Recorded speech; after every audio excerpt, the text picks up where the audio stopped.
Hi, and welcome to episode 90, another dinner party episode, which I cannot believe. 90, Betsy. We're closing in on 100. I know. It's crazy. Yeah. Of the Dinner Sisters podcast. We're two sisters taking on the nightly challenge of dinner. I'm Kate Schultz, living and working in Rhode Island. I'm a passionate cook and recipe collector, always thinking about my next meal. And I'm Betsy Wallace. I live, work, and raise the family in Atlanta, Georgia. I love dinner time, but can always use help planning and cooking for my family of 5. Our goal with this podcast, we want to cook a little better, learn a little bit about food, and most importantly, figure out what the heck to have for dinner. So here's how this works. This week, we have a very special dinner party episode. I mean, this one's so cool. Betsy recorded it all on location at Foxfire, which we'll kind of explain what that is, in northern Georgia. So she hit the road with her microphone and went up to Foxfire, which is, a couple hours north of Atlanta, Betsy? Yeah, it's about 2 hours north. Yeah. Mm-hmm. Like in the mountains there. I'm sure it's very picturesque. I wouldn't know. I didn't get to go. But basically Foxfire, if you hadn't heard of it, it's an organization that's dedicated to preserving the historic ways of the South and Appalachia. And so you can actually go there and visit. It's kind of a historical site. One of those that, they have the cabins and the things like that. They also have a new book coming out, which is why we did the visit, the Foxfire cookbook. Yeah, and some of you may be familiar with Foxfire books. They have a whole series of them. And I'm going to read a little bit from the back of it here to give you an idea of what this is about. So it says, from springhouse to smokehouse, from hearth to garden, Southern Appalachian foodways are celebrated afresh in this newly revised edition of the Foxfire Book of Appalachian Cookery. First published in 1984, one of the wildly popular Foxfire books drawn from a wealth of material gathered by Foxfire students in Rabun Gap, Georgia, the volume combines hundreds of unpretentious, delectable recipes with the practical knowledge, wisdom, and riveting stories of those who have cooked this way for generations. A tremendous resource for all interested in the region's culinary culture, it's now reimagined with today's heightened interest in cultural-specific cooking and food lovers' culture in mind. This edition features new documentation, photographs, and recipes drawn from Foxfire's extensive archives, while maintaining all the reminiscence and sharp humor of the amazing people originally interviewed. So I'm excited. I mean, I'll tell you, this book is so fun to read. It was so fun to go up there and do this interview. We just loved it, and it was kind of a one-of-a-kind experience. So we're excited to share it with you. Yeah, I think it's so fitting. We're releasing this episode right on Thanksgiving week. It's a holiday all about family and history, which is just perfect, right? So we'll have a link to the Foxfire cookbook as well as any other notes that Betsy talks about in her interview on our website at dinnersisters.com. And we'll do our newsletter as per usual. I'll send that right to your inbox and you can get all sorts of things in there if you'd like.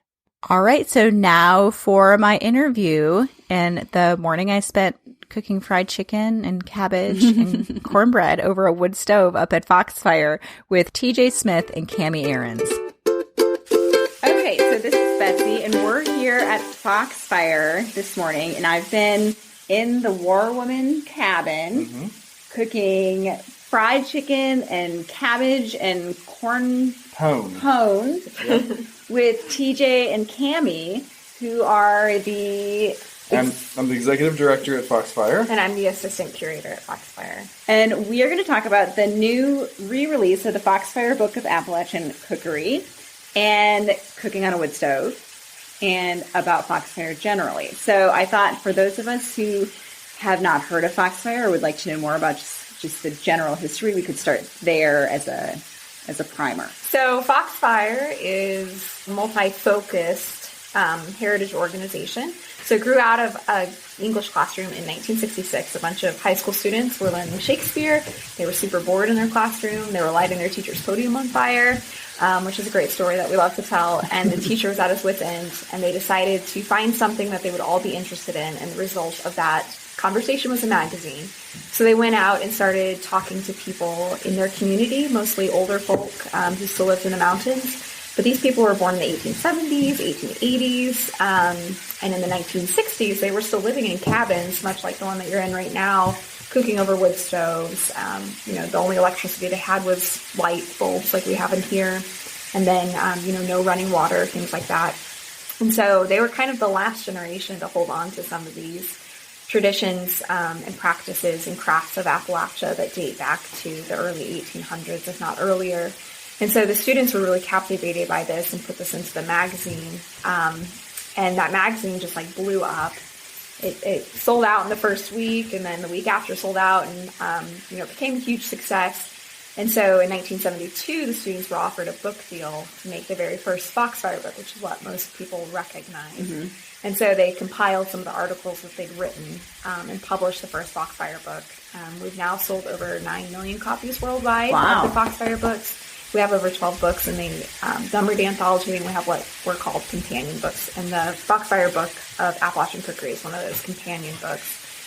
And then in 1974, 73, with the royalties from the first book, they purchased the land that you're on now. So they bought over 100 acres of mountainside property. We go all the way up to Black Rock Mountain State Park. We have about 8 of it developed. And the students at that time decided that they wanted to turn this land into a learning center for future students. That was going to be their legacy, was to have this center to continue these Appalachian crafts and folkways.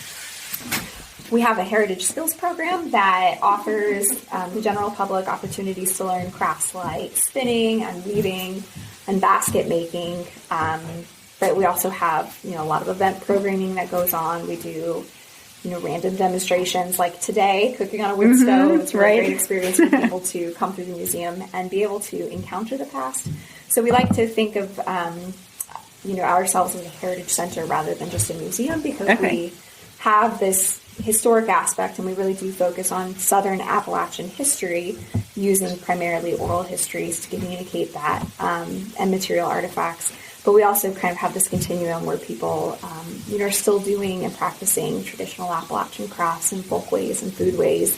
And so bringing that into the present and, trying to provide opportunities for people to encounter and immerse themselves in history rather than just kind of passively learn about it. Yeah. So the Foxfire Book of Appalachian Cookery was released originally in 1984. Mm-hmm. And what was the impetus to put it back out there, get it revised, take on that project? So I reached out to UNC Press, really just to talk about raising the visibility of the original cookbook. They did a re-release, not a new edition, just re-released with a new cover in 1992. Okay. So it started with E.P. Dutton, went to UNC Press. UNC Press owned it. And really just, as much food culture has become a part of our everyday now nationwide, felt that this was a good opportunity to, let's raise the visibility of this book again. And UNC Press wasn't really interested in just putting out the book again or publishing more copies of the existing book. They wanted to know if we had, maybe enough material for a new book, or, what could we do to make this different? And we looked into the archive. We really did not have enough material to make a full new cookbook. But we did have some materials that we could add to the existing book. And we also were looking at the book as it's kind of outdated the way that it was set up. And had a conversation with our publisher at UNC and just said, look, we don't think we can put out a new book, but we could certainly make this one better. Yeah. And they were all on board with it. And then right around that same time I'm having this conversation with UNC, I get an Instagram message from Sean Brock just saying, hey guys, I really, appreciate what you're doing. I want you to know that I'm a longtime fan. I really loved the Foxfire Book of Appalachian Cookery. Means a lot to me. Yeah. And, let me know if there's anything I can do. And we should give people who don't know Sean Brock a little bit of background. He is a really well-known chef regionally and also, internationally for this specific kind of foodway. For really about foodways of place. Sean's a really great chef who, wherever he is, and really he came sort of to light while he was in Charleston. Yeah.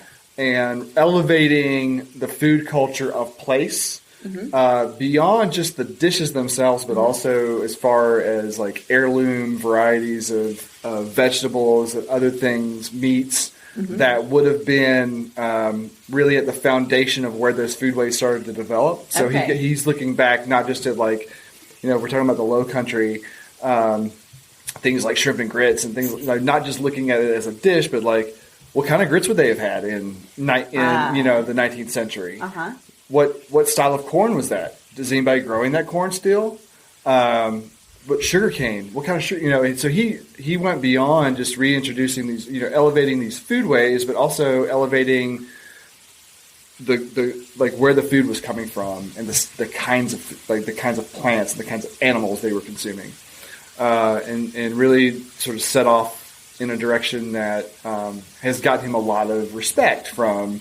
He was on Chef's Table. That's right. Anthony Bourdain was very much a big fan of Sean, and then so that was Mind of the Chef.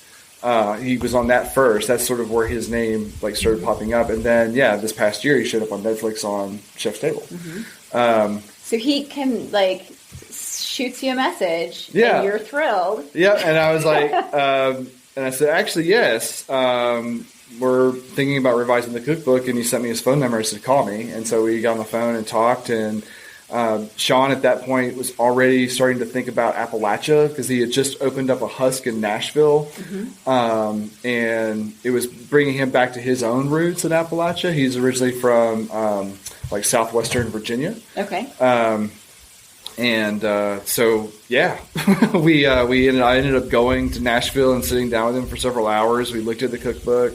We thought about ways we could reorganize it, what we could elevate, what was missing, and came up with a plan. And then I started working with Cammie, and we had two really outstanding interns, sort of back to back, who were also big food people.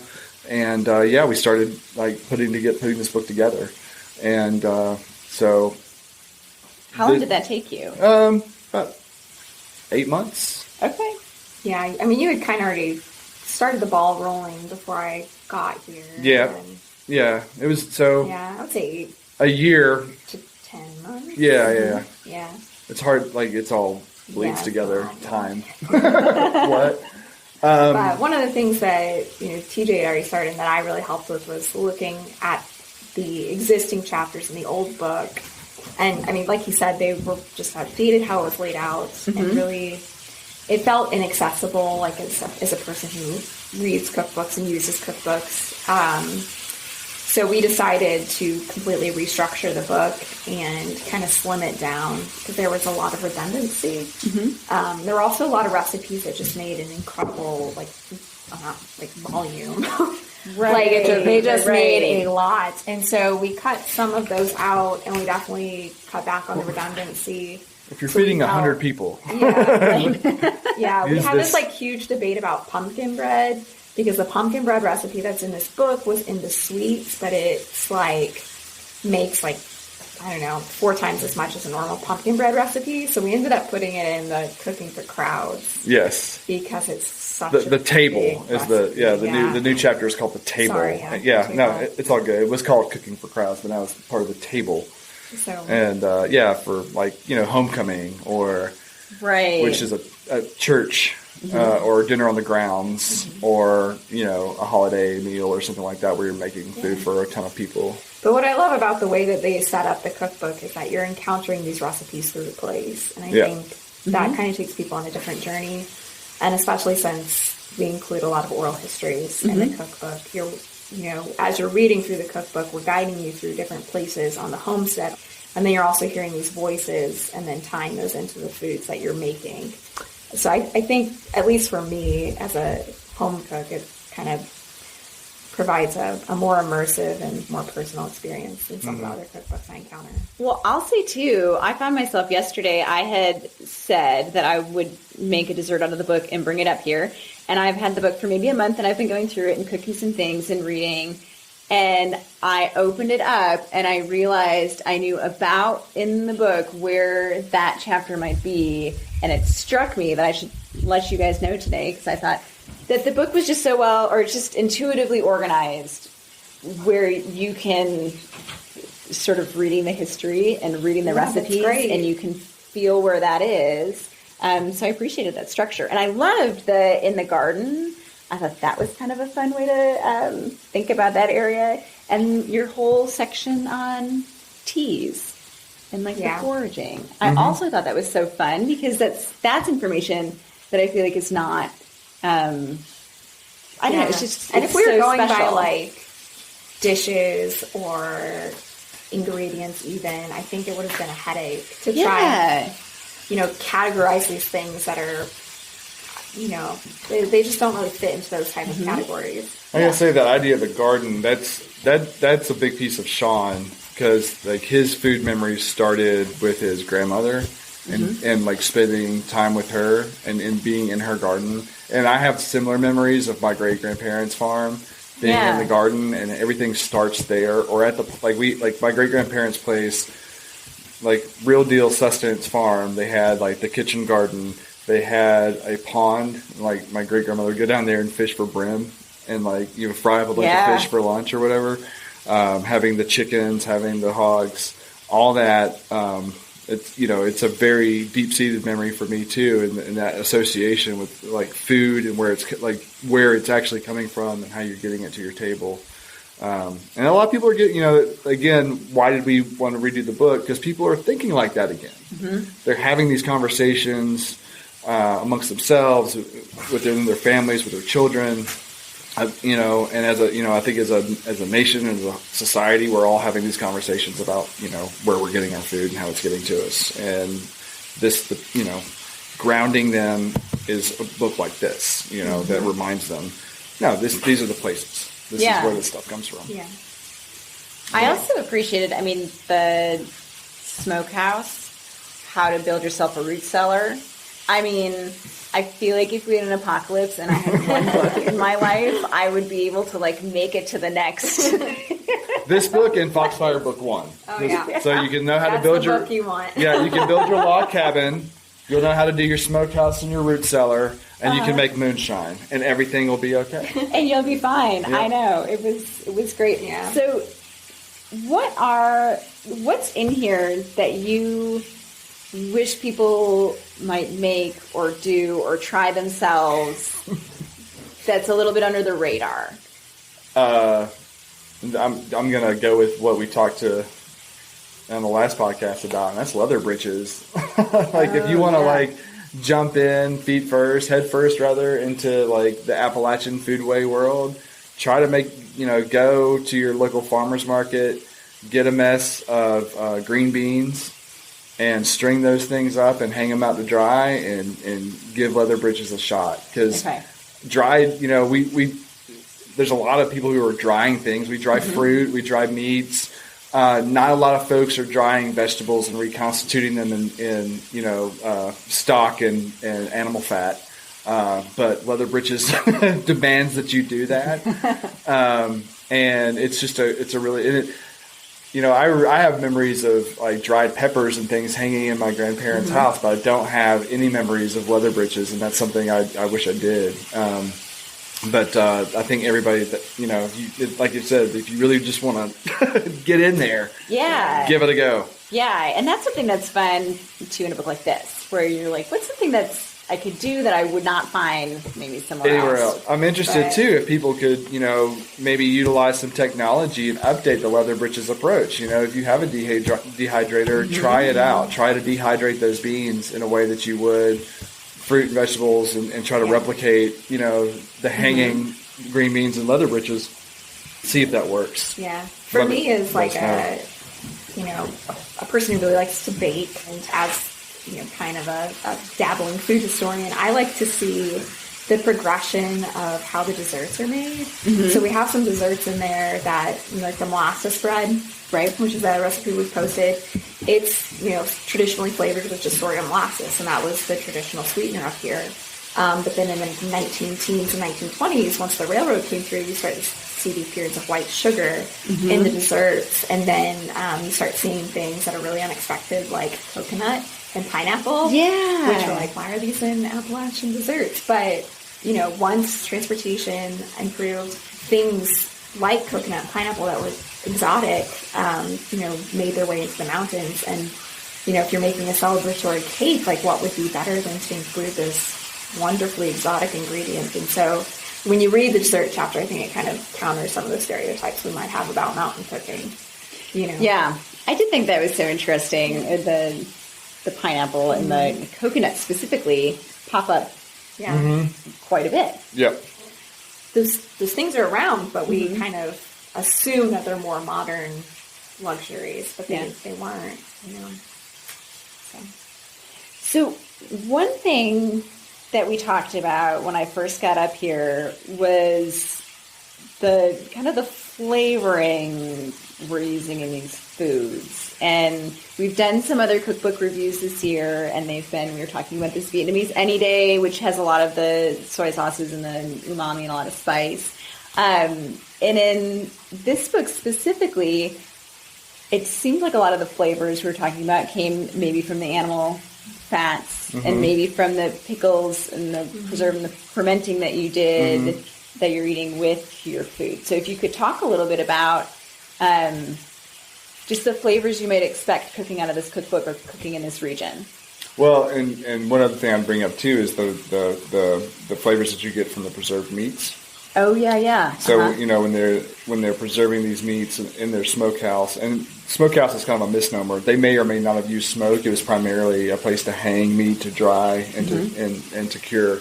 But your primary flavors that are coming out of those smoked meats are salt, sugar, black pepper, and red pepper, and that creates a very interesting flavor palette. Yeah. Very strong. Very strong. But you got to remember too. So you're not just eating that meat as meat. You're also dropping that meat in cabbage or in a pot of beans or in this or that. So that's also adding to that flavor. So the salt, sugar, black pepper, red pepper, and then a lot of animal fat that's coming off of things like your hog. They're rendering lard during butchering time. Not a lot of cracklings up here, but crackling cornbread was a thing. Like they would make cracklings, just not in the same way that other parts of the South think about cracklings.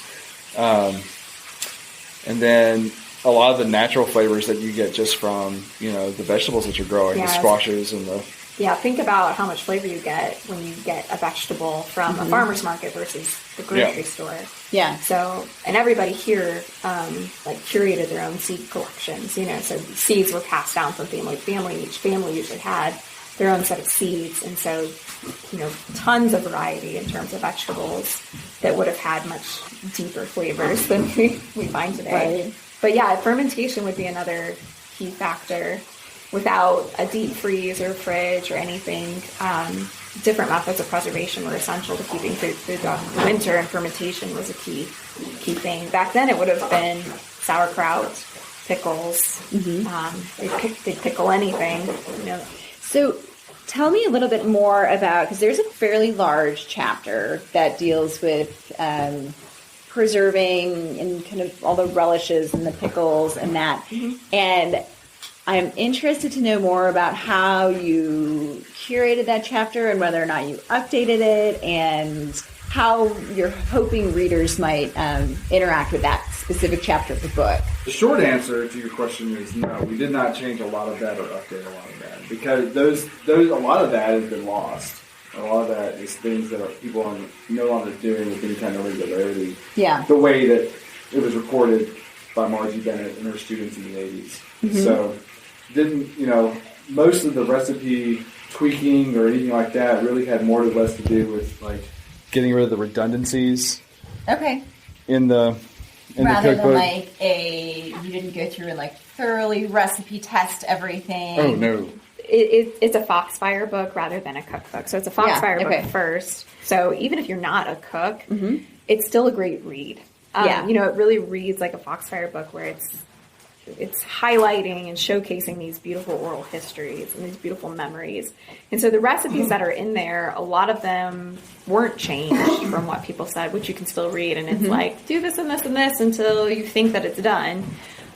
Which I love. Yeah. That was so fun. Yeah. And then some of the other recipes are measurements and temperatures and times, but they're usually what the students did after they worked with somebody. We weren't about perfecting this as a cookbook. It was about giving people the opportunity to meet the mountain community. Mm-hmm. So yeah, we really tried to keep the recipes as true to the original as possible to maintain that connection with the past. If I can find it, I'll send it to you. But as far as like recipe testing, there's this great picture that I got from Sean of his copy, and it's tabs all the way around it. Just all of his note or all the way around it. Yeah.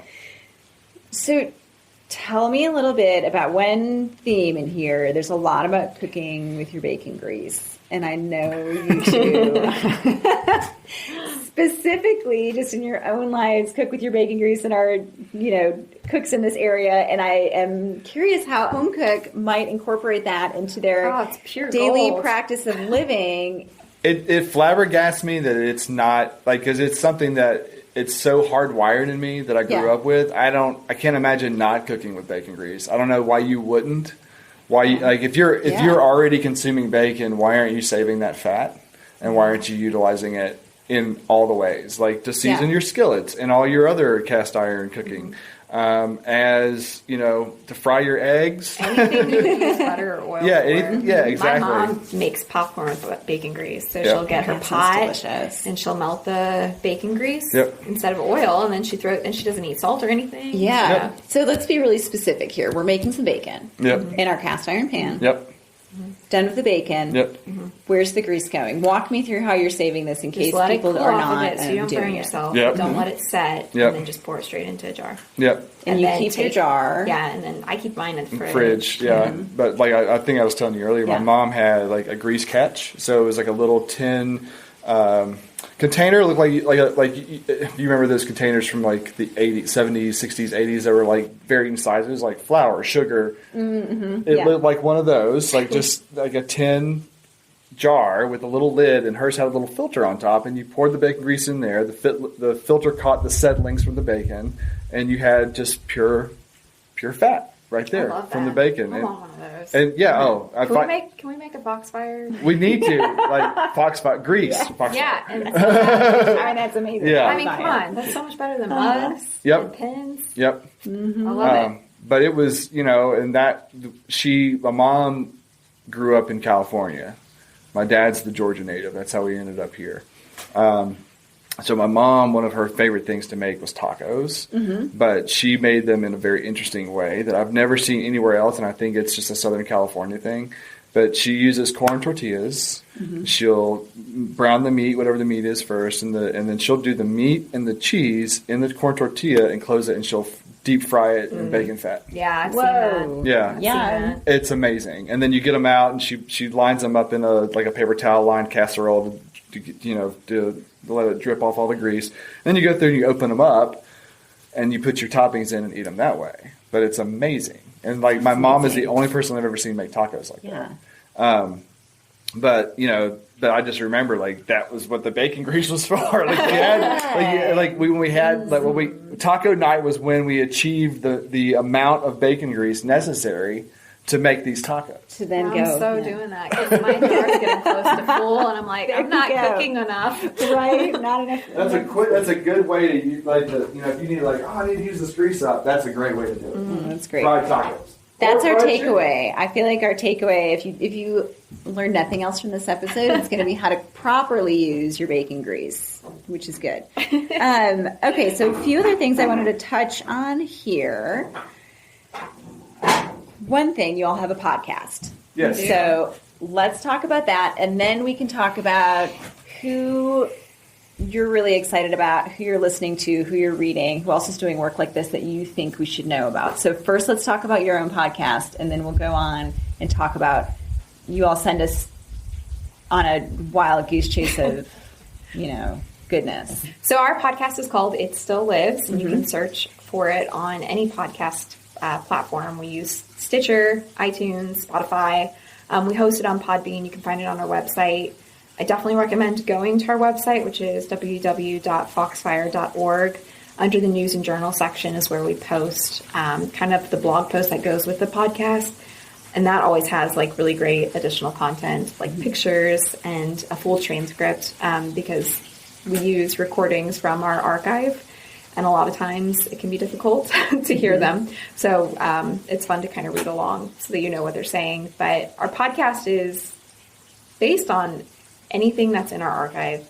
So it's Appalachian foodways, folkways, crafts, skills. We have over 2,000 oral histories that have been collected since 1967. And all of that audio content is digitized, but we don't have a way for the public to access it.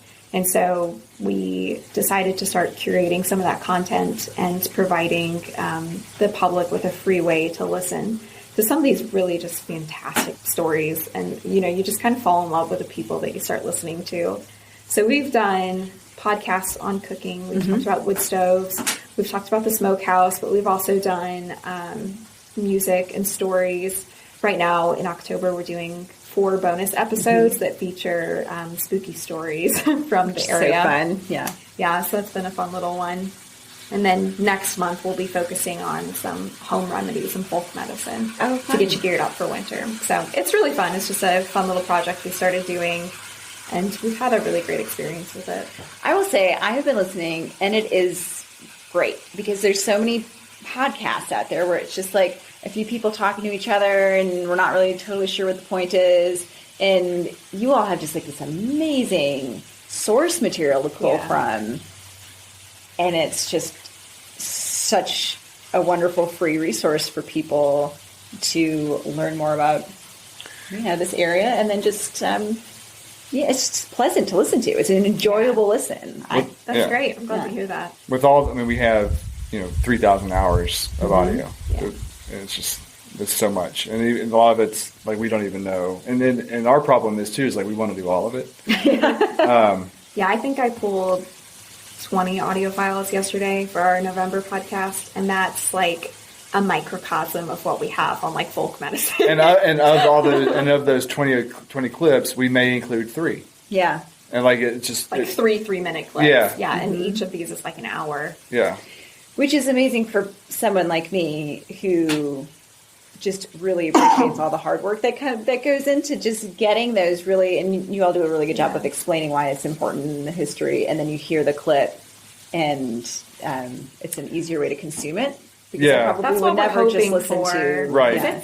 It's a lot to go through. And I would be totally fine with doing like a 3-4-hour Dan Carlin hardcore history level episode for Foxfire, but I don't know that I do a lot of traveling, so like my endurance level is a lot higher. Most people don't have that time, and so like we have to keep it condensed, and you have to make a lot of hard decisions. And Cammie makes a lot of those decisions, like this is really good. The audio, like it's really a lot of times it's a question about like, is the audio solid, and does it like really capture the topic and what we're trying to get across? And those decisions are hard. They are, but I always remind myself that we can make as many podcasts as we want. Yep. We always have future opportunities. Yep. Well, let's close by telling us who else is doing this kind of work. Who do you think we should listen to, read about, visit? I'm terrible as far as like podcasts. Like I can talk all day about like Dungeons and Dragons podcast and obscure history podcasts. But like resources, I really enjoy following. It's like tangential to our work. Like there's direct lines. People like Apple Shop in Kentucky. They are sort of a contemporary of Foxfire that have been around a long time, and that's APPALSHOP. A lot of their work is focused on film documentation of the culture. Okay. And so they have and they're also more of they do a lot of advocacy for rights, social justice issues in Southern Appalachia. So I think, if you're interested in sort of that angle as well as sort of the film documentary angle, Apple Shop's a good, and they have, Instagram and all that. And then Dust to Digital is somebody that is really focused on music preservation. Now, a lot of their music preservation is global. They're from all over the world, but the person who started it is from Lafayette, Georgia. And he's actually a former, like he and I went to school together at Young Harris many years ago. And he's won some Grammys for his work, but a lot of it is like recovering audio, like taking recordings of, people like Phil and John Carson and these people who are really like foundational for Southern Appalachian music and bluegrass and those things, and improving the audio on those old recordings so that they're more accessible to the public, and raising the visibility of those folks. So those are like two, like one's an organization, one is, I don't know what you'd call Lance, like a preservationist, archivist, that I think are really great and interesting to follow. And then food-wise, Ronnie Lundy. Yeah. If you haven't read Vittles, yep, that's probably a go-to. Of course, the Appalachian cooking, at least. Southern Foodways Alliance is a good organization to follow. I'd remind folks too that Chef Brock, Chef Sean Brock. Did I say Chef Brock? Chef Sean Brock. He just had released a new book called South, from Artisan Books, which is a really comprehensive look at food of the South with that perspective on origins of food, these heirloom varieties of vegetables and meats, and why those lineages are so important. So I would recommend following Sean. I would throw Bitter Southerner in there as well. Bitter Southerner is great. Doing some really great work in terms of connecting some of the staple Southern foods to their origins. So I think they just released an article about okra. So just to remind people that even what we're putting out in this cookbook or other cookbooks may tend to seem monolithic to us in terms of Southern food, that there's a lot of diversity in where those foods came from. Corn obviously was something that was learned from the Cherokee. And so to maybe explore some of these other areas that aren't as maybe in the forefront of Appalachian cookery, but encountering Cherokee foodways and foods like okra that were brought over from Africa by slaves.